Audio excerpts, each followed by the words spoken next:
अध्यक्ष पूज्य गुरुजन वर्ग प्रतिष्ठित नागरिक तसेच बालमित्र मैत्रिणींना आज मी तुम्हाला छत्रपती शिवाजी महाराज यांच्याविषयी काही दोन शब्द सांगत आहे ते तुम्ही शांत चित्ताने ऐकून घ्याल अशी मी विनंती करते।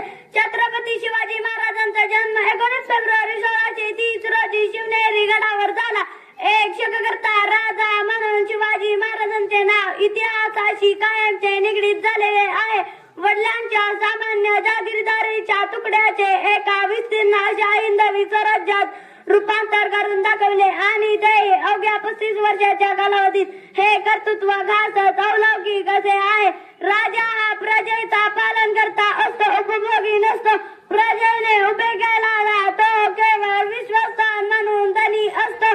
हे कर्तृत्व घासत हे तत्व त्यांनी प्रत्यक्षात आचरणात आणले। स्वतःचे राज्य ही कल्पना त्यांनी कधीच पटवली नाही। हे राज्य देवदेवतांचे, प्रजेचे, गोरगरिबांचे, साधू संतांचे ह्या साम्राज्यात त्यांनी कारभार चालवला। अशा या महान राजाला वंदन।